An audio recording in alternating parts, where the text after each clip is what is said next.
नमस्कार, मी Tejaswini. Good morning. कसे आहात सगळे? इकडे आता थंडी संपली आहे आणि छान उन्हाळा सुरू झाला आहे. तर लोकं बाहेर पडायला लागली आहेत. वातावरण छान, फ्रेश, आनंदी आहे आणि मीही आज एक नवीन ठिकाण पाहायला बाहेर पडली आहे. Notting Hill. मी पाहिलंच नाही आहे आणि तुम्हाला मी आज ते पहिल्यांदा दाखवणार आहे. आपण सोबत पाहणार आहोत. तर मी लंडनमध्ये राहते, हॅरो ऑन द हिल या ठिकाणी आणि आता इथून मला जायचं आहे नॉटिंग हिल इथे.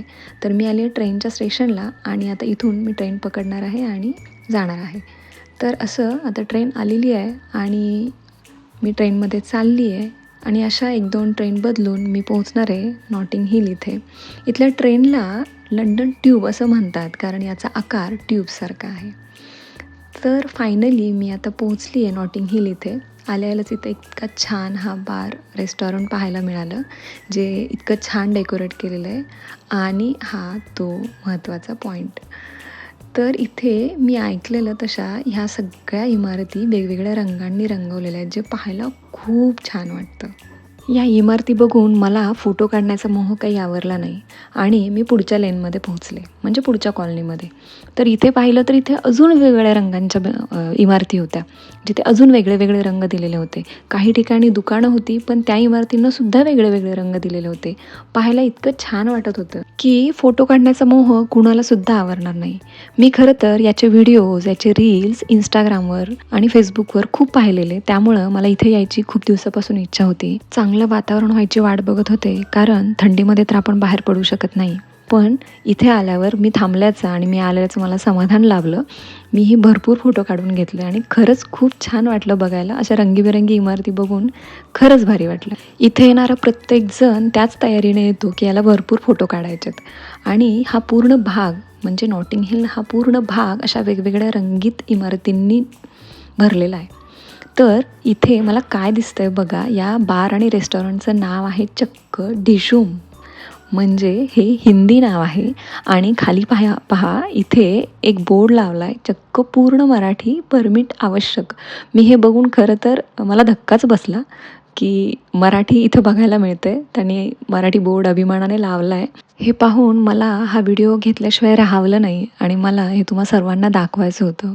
मी घरीसुद्धा येऊन सांगितलं आणि असं मला इतकं छान वाटलं की इतक्या दूरवर असे मराठी बोर्ड आणि मराठी लोक, मराठी गोष्टी पाहिल्या की खरंच खूप छान वाटतं. तर इथे हे अजून एक मार्केट आहे, ज्या मार्केटमध्ये अशा वेगवेगळ्या गोष्टी त्यांनी विकायला ठेवल्यात. तर त्याच्यामध्ये ही आहेत फुलं. हा पहिला स्टॉल आहे फुलांचा. इथल्या लोकांच्या आयुष्यात फुलांना फार महत्त्व आहे. हे इथे घर सजवायला, कुणाला गिफ्ट द्यायला किंवा कुठलंही ऑकेजन असलं की हे फुलांची देवाणघेवाण करतात. छान आहे ना? हा दुसरा स्टॉल बघितला, हा इथे उसाचा रस विकत होता तो माणूस आणि हा आता पुढचा स्टॉल होता भाजी विकणारा. तर आपल्याकडे जसा आठवडी बाजार भरतो, तसंच साधारण हे चित्र मला पाहिल्यावर वाटलं, की हे लोकं रस्त्यावर हे स्टॉल लावून बसलेत आणि सगळे लोकं खरेदी करत आहेत आणि जिथे वेगवेगळ्या गोष्टी मिळतात, अगदी सगळ्या प्रकारच्या जशा आपल्याकडे मिळतात तशाच. आणि या दुकानांमध्ये वेगवेगळ्या खाण्याच्या किंवा खरेदीच्या गोष्टीही मिळतात. आणि असे मध्ये-मध्ये लेन होते, जिथं त्यांनी ट्रॅफिक कंट्रोल करण्यासाठी म्हणजे गाड्या जाण्यासाठी सुद्धा सिग्नल ठेवलेले होते, ज्यामुळे वाहतुकीवर कोणताही परिणाम होणार नाही. नॉटिंग हिल नावाचा एक इंग्लिश मूव्ही आहे. तुम्ही पाहिला आहे का? मला कमेंट करून नक्की सांगा. ही बघा, ही अजून एक लेन आहे, जिथे अशा पुन्हा रंगीत इमारती बघायला मिळतात. हे लोकं मुद्दाम असं रंगवतात, की इथला असा पॅटर्न ठरलेला आहे, हे मला माहिती नाही. पण हे बघायला फार छान वाटतं, हो ना? आता थंडी संपून उन्हाळा चालू झाला आहे, त्यामुळे प्रत्येकजण थोडा नॉर्मल होताना दिसतोय. थंडीचे कपडे कमी झालेत आणि नॉर्मल कपडे घालून लोकं बाहेर पडत आहेत आणि ह्या अशा गोष्टी आता ऑफरमध्ये विकायला मिळायला लागल्यात. तर अशाही गोष्टी इथे रस्त्यावर सुद्धा मिळतात. असे वेगवेगळे टी-शर्ट दिसतायत. हे बघा किती छान सजवलं ना. इथले लोकं फुलांना खरंच खूप महत्त्व देतात. मी तुम्हाला म्हटलं तसं. काहीही ऑकेजन असलं तरी हे लोकं फुलांचं डेकोरेशन करतात आणि बऱ्यापैकी ताज्या फुलांचं असतं. हे अजून एक स्टॉल दिसतंय. इथे खूप अँटिक गोष्टी दिसतायत. म्हणजे तुम्ही शोपीस किंवा गिफ्ट देण्यासाठी जे शोपीस घेतो आपण ते आहेत. छान-छान जुनी घड्याळ आहेत. जुन्या दुर्बीण म्हणजे टेलिस्कोप आपण म्हणतो. जुनी वेगवेगळी घड्याळं असं विकायला ठेवलं आहे, जे ज्यांना कुणाला गिफ्ट द्यायचं आहे किंवा घेऊन जायचं आहे त्यांच्या लोकांना लंडनची आठवण म्हणून, तर ते इथून हे घेऊ शकतात. हे बघा किती प्रकारची घड्याळ आहेत इथं आणि अशा वेगवेगळ्या गोष्टी त्यांनी विकायला ठेवल्यात. स्टॉल ठेवला आहे आणि यांचंच दुकानही आत आहे. हे बघा ह्या डॉल आहेत छोट्या छोट्या बाहुल्या. हे ज्वेलरीचं दुकान आहे. हे सगळं पाहिल्यावर मला भारतातल्या बाजाराचीच आठवण झाली. तिथं या गोष्टी विकायला ठेवतात. इथे लंडनच्या गोष्टी मिळतात, म्हणजे लंडनची आठवण म्हणून तुम्ही काही घेऊ शकता. मी तिथे एक गॉगल ट्राय करून बघितला आणि अशा खूप साऱ्या वेगवेगळ्या आहे बघा. इथे आठवडी बाजारात जशा पिशव्या मिळतात तशाही अडकवलेल्या होत्या आणि असं वेगवेगळी दुकानं बघत आम्ही पुढे चाललो होतो. पण छान गोष्टी बघायला मिळाल्या. हे लोकरीचं विणकाम केलेले स्वेटर्स होते, सॉक्स होते, लहान मुलांचे स्वेटर होते.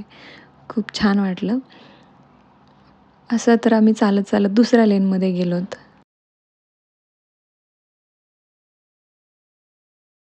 इकडे एक गोष्ट अजून बघायला मिळाली, ती म्हणजे इकडच्या इमारती फार उंच नसतात. म्हणजे आता हा लंडनचा सिटीमधला अगदी मेन एरिया म्हटलं तरी चालेल. तरीसुद्धा इथे 4-5 फ्लोअरपेक्षा जास्त उंच इमारती नाहीत आणि त्यामुळं गर्दी कमी आणि इतकं छान शांत वाटतं. आणि हे बघा ह्या झाडांना हा चेरी ब्लॉसम फुलला आहे आणि इथे अशी पिंक कलरची फुलं, गुलाबी कलरची फुलं इथं आली आहेत. आणि हे बघा इकडे पण या इमारतींना वेगवेगळा रंग दिलेला आहे. बघायला खरंच किती छान वाटतंय. तर इकडचा हा भाग म्हणजे नॉटिंग हिल हा भाग चेरी ब्लॉसम म्हणजे चेरी ब्लॉसमची झाडं आणि ह्या रंगीबेरंगी इमारतीसाठी खूप प्रसिद्ध आहे. रस्त्यावरून फिरताना सुद्धा एक वेगळीच मजा येते. छान वाटतं. हे समोर दिसतं हे चर्च आहे.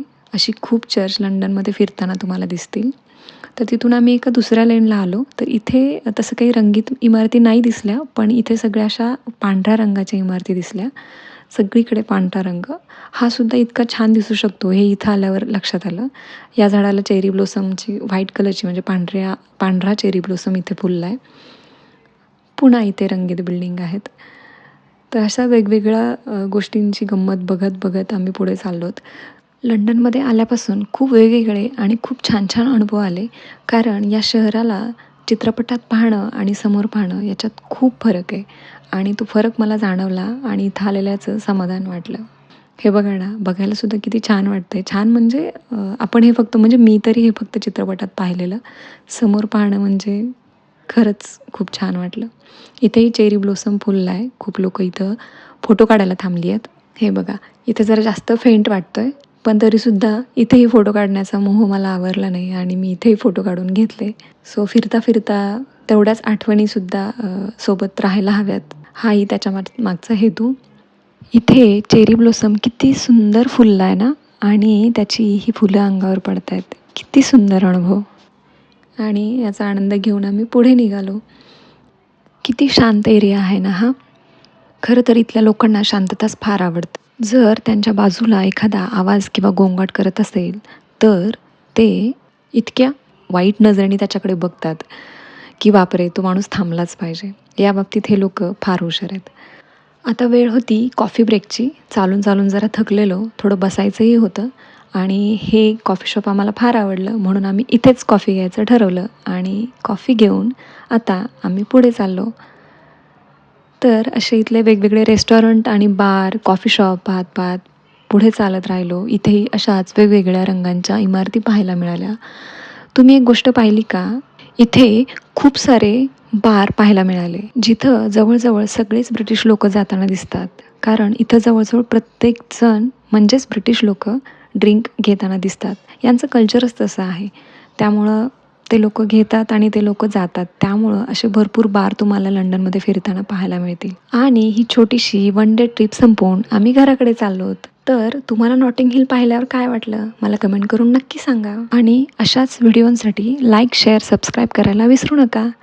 पुन्हा भेटू एका नवीन अनुभवासोबत. तोपर्यंत पाहत राहा आणि आनंदी राहा. धन्यवाद.